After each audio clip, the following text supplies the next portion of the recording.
ایک شخص کو خواب میں یہ کہا جاتا ہے کہ اس نمبر پر کال کریں اور اس شخص کو آپ عمرہ کروائیں۔ پہلی رات وہ خواب اگنور کر جاتا ہے، دوسری رات بھی اس کو فون نمبر دیا جاتا ہے اور اس شخص کا نام بتایا جاتا ہے کہ آپ اسے کال کریں اور اس کو عمرہ کروائیں۔ اس نے پھر بھی اتنی امپورٹنس نہیں دی۔ تیسری رات بھی یہی سیم خواب آتا، اس کو نمبر بھی یاد ہو گیا، نام بھی یاد ہو گیا۔ تو اپنے علاقے کی مسجد میں جا کے امام صاحب سے کہتے ہیں امام صاحب یہ تیسری رات ہے، مجھے مسلسل یہی خواب آ رہا ہے، کیا کروں؟ امام صاحب نے کہا کہ خواب بھلا ہے، کوئی برا خواب تو ہے نہیں، کال کر لو، مل جاتا ہے تو عمرہ کروا دو۔ بہت شکریہ، السلام علیکم۔ انہوں نے کال کی، سامنے سے ایک شخص نے فون اٹھایا تو اس نے کہا آپ فلاں ہیں؟ بولا ہاں میں فلاں ہوں۔ اس نے کہا بھائی جان میں آپ کو عمرہ کرانا چاہتا ہوں۔ بھائی آپ ہو کون؟ حقیقت یہ ہے کہ میں آپ کو نہیں جانتا اور آپ بھی مجھے نہیں جانتے، لیکن میں آپ کو عمرہ کرانا چاہتا ہوں۔ تو خواب نہیں بتا رہا۔ اگلا کہتا ہے کہ بھائی کیوں عمرہ کرانا چاہ رہے ہو، کون ہو، مجھے دیکھا بھی نہیں ہے۔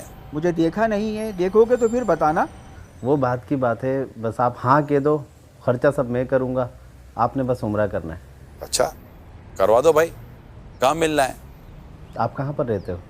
بھائی میری رہائش تو محمود آباد 4 نمبر پر ہے، آپ شام میں وہاں پہ آ جاؤ، ملاقات ہو جائے گی۔ وقت اور مقام طے ہو گیا۔ السلام علیکم۔ ارے آئیے آئیے آئیے۔ وہ شخص پہنچا تو وہ جو خواب دیکھنے والا شخص تھا یہ تو دیکھ کر حیران ہو گیا کہ اچھا اس کے لیے خواب آیا ہے۔ ہوتا ہے کسی کے لیے خواب آیا تو وہ یوں ہوگا، ایسا نیک نظر آ رہا ہوگا، مگر یہ تو بیچارہ نمازی تک نہیں تھا۔ بھائی دیکھ لیا، اب عمرہ کروانا ہے، کرواؤ گے؟ جی آپ کو ہی کروائیں گے۔ بڑی مہربانی آپ کی۔ پھر اس کو عمرے کے لیے لے گئے، عمرہ ہوا، طواف ہوا، اس سے کعبے کی زیارت کی، 2 رکعت نفل پڑھے، تھوڑی دیر ہوئی سجدے سے سر نہ اٹھے۔ جیسے ہی اس نے قریب جا کر اس کو ہلایا تو اس شخص کی روح کعبے شریف کے سامنے سجدے کی حالت میں اپنے جسم سے پرواز کر گئی تھی۔ کمال ہے، اس شخص کو بڑی حیرت ہوئی کہ یہ ہو کیا گیا۔ سمجھ آ رہی تھی کہ لگتا ہے کہ اس کے لیے یہی منظور تھا اور مجھے منتخب کیا گیا کہ میں اس کو یہاں تک لے آؤں، روح تو اس کی یہیں قبض ہونی تھی۔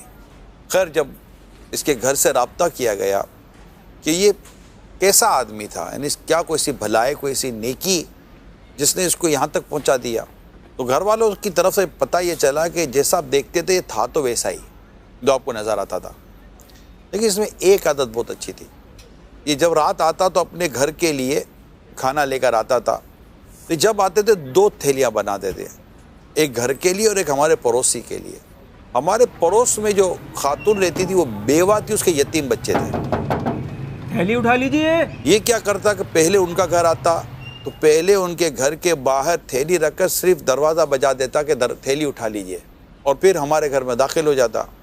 تو جب وہ بیوہ عورت کھانے کی تھیلی اٹھاتی تھی نا تو میں اس کی ایک دعا سنتی تھی، وہ اپنے رب کی بارگاہ میں دعا کر، یا اللہ پاک اس کا خاتمہ اچھا کرنا۔ اور میرا حسن ظن ہے کہ اس بیوہ عورت اور ان یتیم بچوں کی دعائیں اس شخص کے کام آ گئی، اور اللہ پاک نے اس کے لیے یہ صورت بنا دی کہ اس کو مکہ پاک میں کعبے کے سامنے سجدے کی حالت میں موت آ گئی۔ اللہ۔ اچھا اس کی خوبی میں نے جو یہ پڑھی، واقعہ اتنا ہی تھا، مگر میں نے اس واقعے میں خوبی اور دیکھی کہ وہ شخص تھیلی رکھ کر چلا جاتا تھا، بے پردگی نہیں کرتا تھا، عورت کو بلا کر اس کو سامنے لا کر تھیلی نہیں دیتا تھا، جیسے ہمارے یہاں بعض اوقات پردے کی رعایت نہیں کی جاتی، تو اس سے باقاعدہ پردے کی رعایت بھی کی تھی۔